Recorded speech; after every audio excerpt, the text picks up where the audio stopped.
Assalamualaikum warahmatullahi wabarakatuh. Alhamdulillah, wassalatu wassalamu ala rasulillah. Salam sejahtera untuk kita semua. Mudah-mudahan kita masih dalam keadaan sehat walafiat. Anak-anakku sekalian, selamat menyaksikan materi berikut ini. Selamat pagi anak-anak. Apa kabar kalian semua? Mudah-mudahan kalian masih dalam keadaan sehat walafiat ya. Di video kali ini kita akan membahas materi tentang kajian Quran Surat Al-Imran ayat 159 dan hadis tentang demokrasi dalam Islam. Namun sebelum kita lanjut ke materi, mari kita lihat kompetensi dasar dan tujuan pembelajaran berikut ini.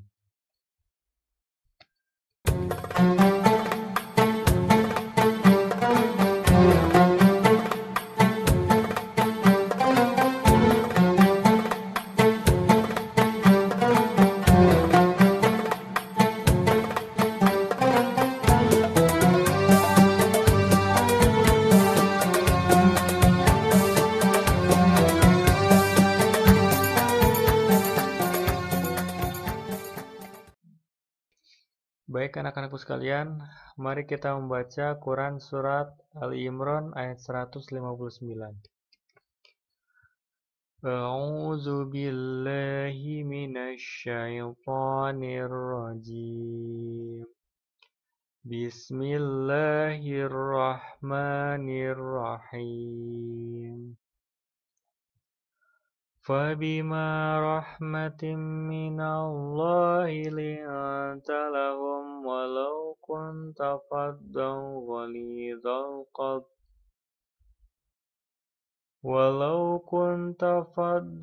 غَلِيظَ الْقَلْبِ لَانفَضُّوا مِنْ حَوْلِكَ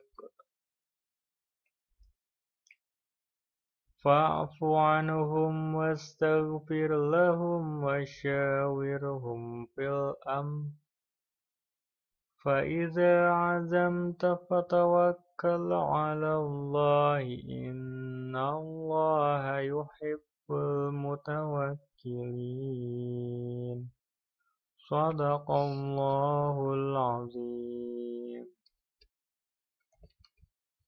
Asbabun nuzul Quran Surat Al-Imran ayat 159.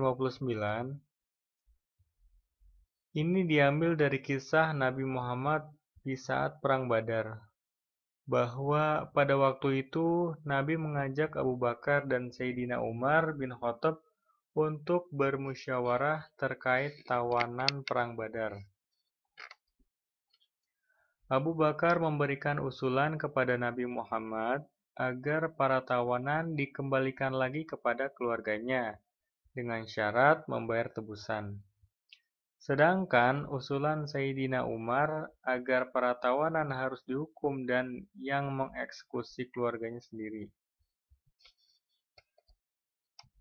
Menanggapi usulan dua sahabat, Nabi Muhammad mengalami kesulitan dalam pendapat mana yang mau digunakan. Maka sebab itu turunlah ayat tersebut, sehingga Nabi Muhammad mengambil pendapat Abu Bakar Siddiq.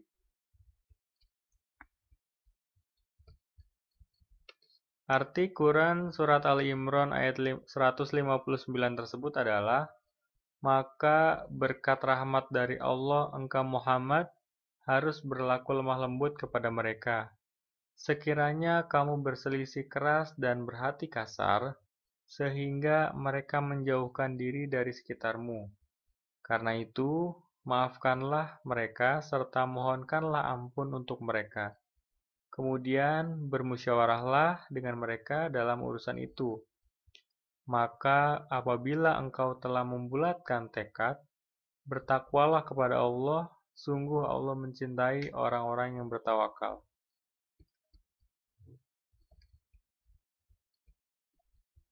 Isi dan kandungan ayat tersebut adalah, yang pertama, Rasulullah SAW senantiasa bertutur kata lemah lembut dan santun, baik kepada kawan maupun lawan, karena mendapat bimbingan langsung dari Allah Subhanahu wa Ta'ala dengan rahmatnya.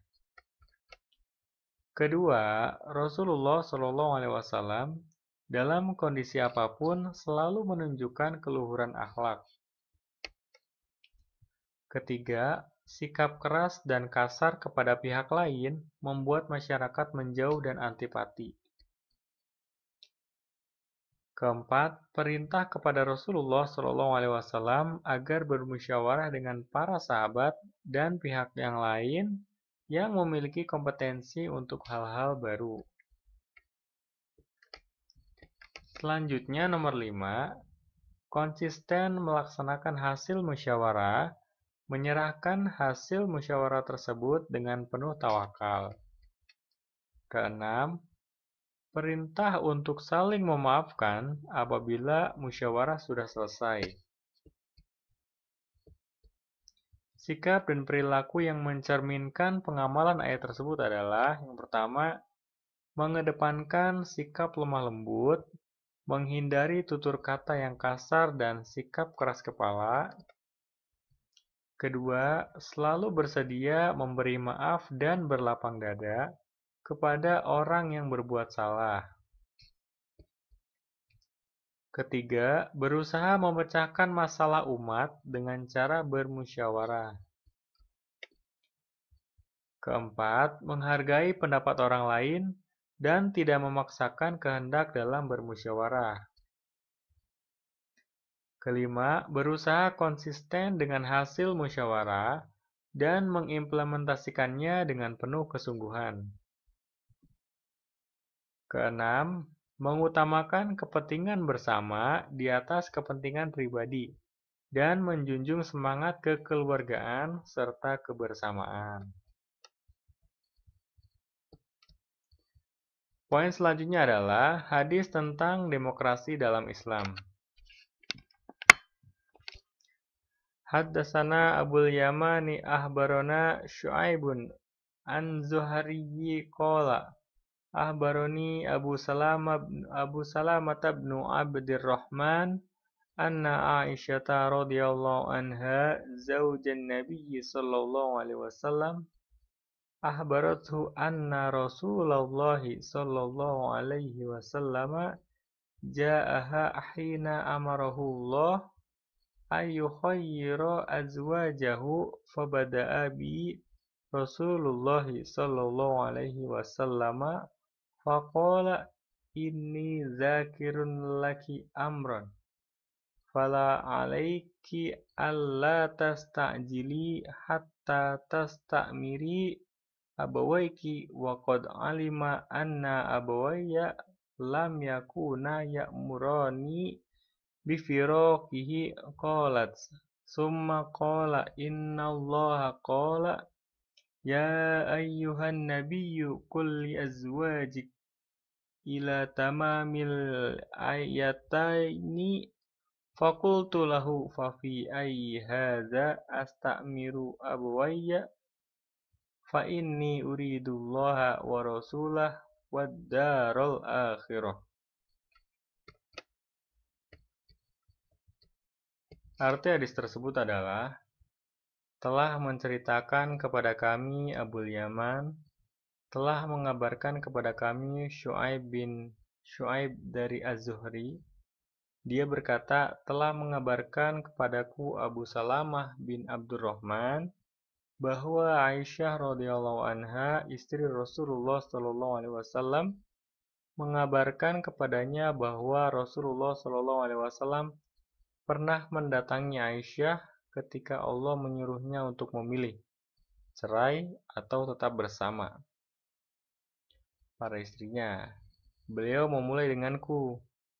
Beliau bersabda, saya hendak memberitahukan kepadamu hal yang sangat penting. Karena itu, janganlah kamu terburu-buru menjawabnya sebelum kamu bermusyawarah dengan kedua orang tuamu. Dia Aisyah berkata, beliau tahu benar, kedua orang tuaku tidak akan mengizinkanku bercerai dengan beliau. Dia Aisyah melanjutkan, kemudian beliau bersabda, sesungguhnya Allah berfirman, wahai Nabi, katakanlah kepada istri-istrimu, jika kalian menghendaki kehidupan dunia beserta perhiasannya, marilah kuberikan kepadamu suatu pemberian.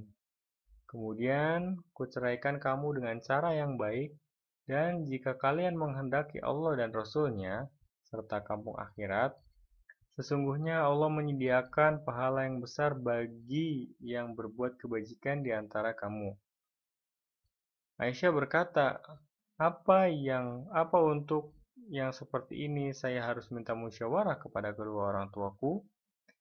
Sudah tentu saya menghendaki Allah dan Rasul-Nya serta kampung akhirat. Kandungan makna hadis tersebut adalah yang pertama, Rasulullah SAW selalu mengajak istri-istrinya untuk bermusyawarah dalam hal-hal penting dan sangat menghargai pendapat istri-istrinya. Kedua, Rasulullah SAW memberikan pilihan kepada istri-istrinya untuk tetap hidup bersama atau bercerai jika mereka menghendaki kemewahan duniawi. Ketiga, Aisyah radhiyallahu anha menganggap bahwa persoalan yang ditawarkan Rasulullah SAW bukan masalah yang perlu dimusyawarahkan. Keempat, Aisyah radhiyallahu anha lebih mencintai Allah dan Rasul-Nya serta kehidupan akhirat dibanding kemewahan duniawi. Kelima, Aisyah radhiyallahu anha merupakan istri yang paling pertama ditawarkan pilihan tentang hal tersebut. Keenam, Rasulullah SAW mengajarkan untuk bersabar dan tidak terburu-buru dalam memutuskan perkara yang penting. Sikap dan perilaku yang mencerminkan pengamalan hadis tersebut, yang pertama, berusaha memecahkan masalah umat dengan cara bermusyawarah. Kedua, menghargai pendapat orang lain tanpa membedakan jenis kelamin atau status sosial. Ketiga, mendahulukan ketaatan kepada Allah dan Rasul-Nya dengan melaksanakan hal-hal yang diperintahkan dengan jelas dan tidak memerlukan musyawarah, seperti kewajiban melaksanakan rukun Islam dan prinsip Islam yang lainnya. Keempat, berusaha bersabar dan tidak terburu-buru dalam memutuskan perkara yang penting. Adapun hikmah dan manfaat musyawarah, yang pertama, mengurangi kesalahan dalam mengambil keputusan. Kedua, dapat memberikan kontribusi yang nyata bagi sesama. Tiga, terbebas dari pandangan diskriminatif terhadap orang lain yang berbeda jenis kelamin ataupun status sosial. Keempat, terbiasa memberi maaf dan berlapang dada. Kelima, terciptanya budaya saling memahami, menghargai, dan memaafkan. Oke, untuk quotes hari ini, tiada suatu kaum yang melakukan musyawarah, kecuali urusan mereka akan mendapat petunjuk. Untuk materi hari ini saya cukupkan, mudah-mudahan dapat bermanfaat untuk kita semua.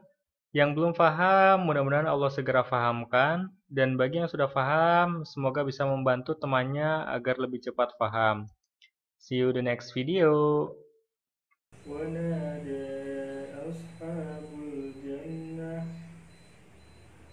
Alhamdulillah, materi hari ini telah selesai. Mudah-mudahan dapat bermanfaat untuk kita semua. Silakan, barangkali ada yang mau bertanya, tulis di kolom komentar di bawah ini. Wassalamualaikum warahmatullahi wabarakatuh.